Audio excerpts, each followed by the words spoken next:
Guten Morgen ist auch nicht mehr richtig. Mein Tag ist schon lange im Gange. Ich habe schon 2 Kaffee mit insgesamt 16 Gramm Kokosöl hinter mir, die ich auf dem Weg zur Arbeit und im Laufe des Morgens getrunken habe.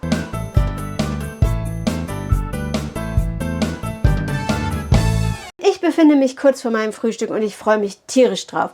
Heute geht es mir richtig gut, einfach durch die abendlichen Ereignisse von gestern Abend. Ich muss es nicht nochmal betonen. Unser Bundesfinanzminister ist entlassen worden. Mich haben die Ereignisse von gestern Abend relativ beflügelt. Die Weihnachtsmusik heute Morgen auf dem Weg zur Arbeit konnte bei mir ordentlich Früchte tragen, beziehungsweise hat mich weiter beschwingt und ich bin jetzt kurz davor zu frühstücken und ich freue mich drauf. Ich habe nämlich richtig Hunger und für mich gibt es jetzt heute nicht Ähnliches wie gestern, vorgestern und letzte Woche, keine Ahnung. Für mich gibt es was Neues, Altes. Für mich gibt es Haferflocken.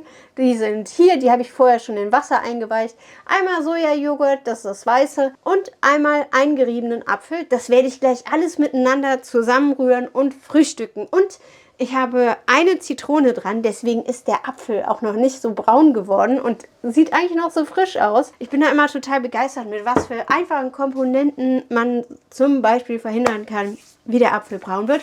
Die Zitrone muss für mich sowieso mit ans Essen, weil das Sojajoghurt für mich nicht abgerundet ist. Und ich bin heute Morgen auch hungrig aufgewacht, also sehr hungrig. Das ist ein gutes Zeichen mit gestern Abend, obwohl wir bestellt haben, war ich ja vielleicht im Defizit. Ich habe in dieser Woche sowieso das Gefühl, es fängt jetzt langsam an, wieder runterzugehen. Ich habe mich ja nach meinem Urlaub noch nicht gewogen.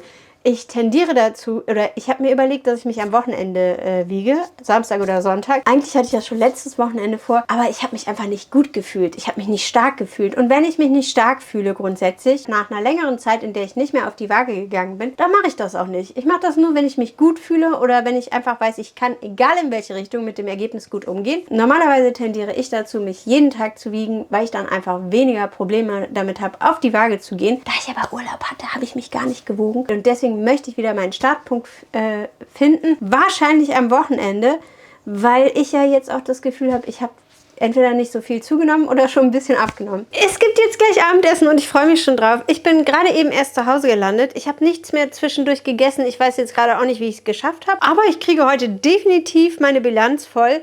Ich freue mich jetzt tierisch aufs Essen. Ich werde jetzt erstmal mein Abendessen machen und danach werde ich mir noch ein Stückchen Käse nehmen und ich freue mich total drauf, weil das hat ganz schön viele Kalorien und es ist zwar immer noch keine mega Highlight-Käse, aber es ist ein Käse, den ich gerne mag. Ich bin heute alleine. Mein Liebster ist unterwegs. Der ist auf einer Firmenveranstaltung und ich bin viel zu spät. Ich muss unbedingt noch eine Folge vom Doktor schaffen. Ich bin ein totaler Dr. Who-Nerd und ich nutze die Zeit immer, wenn mein Liebster on Tour ist, dass ich dann einfach meine Staffeln durchbekomme. Ich werde jetzt mein Abendessen machen und für mich gibt es hier ganz klassisch, das habe ich schon ewig nicht mehr gemacht, Chinakohl. Also das sind über 600 Gramm, ich glaube 604 Gramm. Ich habe jetzt nur 600 Gramm eingetrackt. Ich habe den relativ grob geschnitten für meine Verhältnisse. Ich hatte einfach so einen Hunger.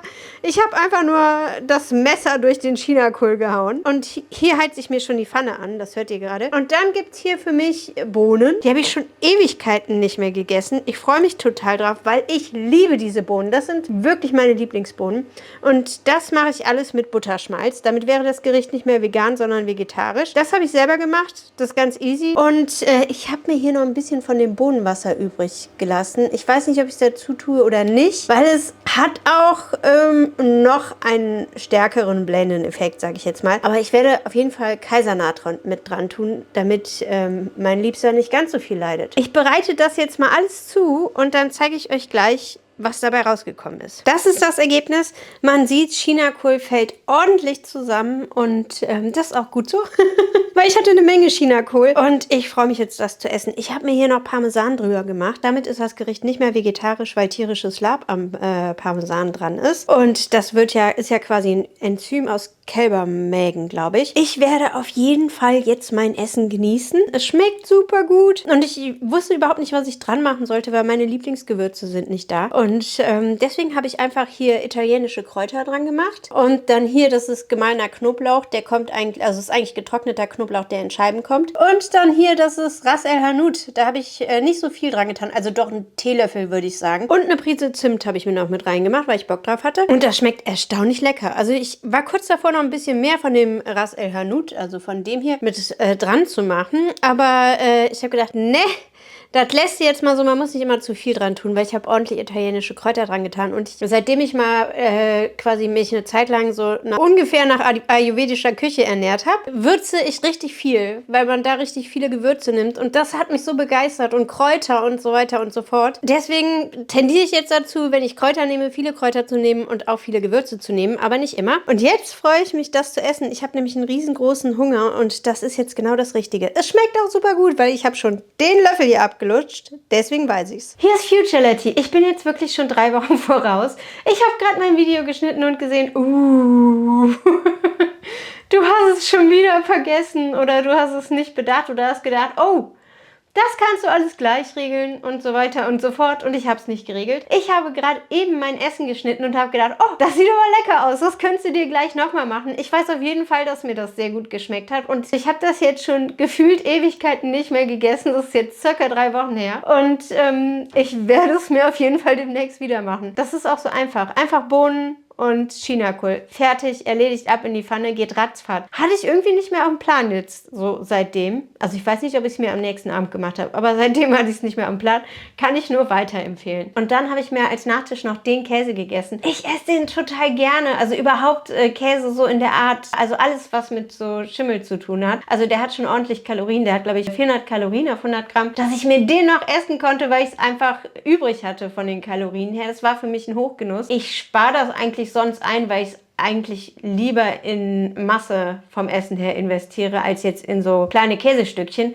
Aber es war super. Ich liebe diesen Käse und ich denke mir dann, okay, du musst eigentlich öfter mal Käse als Nachtisch essen wieder. Früher war das für mich Usus, aber irgendwie jetzt so in letzter Zeit habe ich das eigentlich gar nicht mehr gemacht. Ich kann den aber auch einfach so zwischendurch pur essen. Auf jeden Fall war das für mich ein Highlight, den Käse jetzt noch zu genießen. Ich habe meine Schritte voll, ich habe es durchgezogen. Ich bin total happy, dass ich das gemacht habe, weil ich diese Routine mit den Schritten im Moment für mich brauche, weil ich sportmäßig nicht reinkomme. Also irgendwie seit dem Urlaub, also seitdem ich quasi keinen Sport mehr gemacht habe durch meine Erkältung, finde ich irgendwie nicht so richtig den Zugang. Ich denke dann immer, boah, jetzt hast du es geschafft, aber ist die Motivation fehlt mir einfach, es durchzuziehen. Ich weiß aber für mich, dass es total wichtig ist, in den Sport reinzukommen, weil ich einfach meine Muskelmasse aufbaue. Aber emotional fange ich dann auch an, mich stärker zu fühlen. Also ich bin emotional stärker, wenn ich im Sport drin bin. Und dadurch, dass ich merke, dass meine Muskeln wachsen oder dass mein Körper sich ein bisschen strafft, auch wenn das gefühlt nicht so viel ist, wie ich das dann empfinde, wie ich es merke, aber trotzdem gibt mir das Stärke, mentale Stärke und deswegen ist mir das so wichtig, da reinzukommen. Aber momentan habe ich einfach keinen Drive. Also fällt mir so schwer, das anzugehen und ich habe jetzt diese Woche nur einmal Sport gemacht und ja, das ist für mich jetzt über die nächsten Wochen auch ein wichtiger Punkt, dass ich dahin komme, den einfach durchzuziehen, weil es für mich einfach Fitness bedeutet und emotionale Stärke und mentale Stärke und körperliche Stärke. Das war letztes Jahr zum Beispiel, als ich angefangen habe mit meiner Abnehmkiste, sage ich jetzt mal, da war für mich das Allerwichtigste, dass ich erstmal ins Tracken reinkomme, dass ich dann meine Kalorien einhalte, dass ich erstmal überlege, wie will ich denn den Weg gehen und was will ich alles machen. Das war für mich total wichtig, dass ich mich nur auf diese Sache fokussiert habe. Da habe ich gar keinen Sport gemacht. Und dann habe ich die Schritte dazu genommen und jetzt dieses Jahr ist für mich mit das Wichtigste, dass ich den Sport mache, weil ich glaube, dass das auch für mich mit einer der wichtigsten Punkte ist, um aktiv was gegen den Jojo-Effekt tun zu können. Und weil ich einfach diese mentale Stärke durch den Sport spüren möchte. Das bringt mich einfach emotional weiter noch mit nach vorne. Das ist mir so wichtig. Und deswegen ärgert es mich, dass ich da jetzt nicht so reinkomme. Aber wo wir gerade bei den Schritten waren, die habe ich auf jeden Fall erreicht. Ich bin momentan ernährungsmäßig total happy, weil ich das Gefühl habe, ich komme jetzt langsam wieder rein. Trotzdem habe ich immer noch so das Gefühl, dass ich so ein bisschen hin und her schwimme und ich weiß nicht genau, woran es liegt. Aber diese Woche war es für mich jetzt so, dass ich das Gefühl hatte, ich kann meine Sachen easy umsetzen. Also die Woche ist ja noch nicht vorbei, aber ich habe das Gefühl, ich fange an, Land zu sehen, weil ich jetzt eigentlich ab meinem Urlaub, also Anfang Oktober, das Gefühl hatte, ich schaff's nicht mehr. Ich weiß nicht, wie ich da reinkommen soll. Und jetzt fange ich an zu merken, okay, es geht Stück für Stück, du kommst doch rein und mach einfach. Ich bin dann manchmal so drauf, dass ich dann denke, ah komm, jetzt gib einfach auf, jetzt bringt's eh nichts mehr. Aber meine Devise ist, Einfach weitermachen, nicht aufgeben, nicht von vorne anfangen und sich zwischendurch fallen lassen, sondern einfach nur den Weg weitergehen. Egal, ob man jetzt mal sich selber ein Hindernis in den Weg legt oder nicht, geh einfach weiter. Und das habe ich jetzt so vom Gefühl her, dass das bei mir funktioniert, dass ich wieder langsam in meine Ernährung reinkomme. Und das hat mich jetzt in der Woche total zufriedengestellt. Ich hüpfe jetzt wieder ins Heute rein. Wir sehen uns im nächsten Video. Vielen Dank fürs Zuschauen.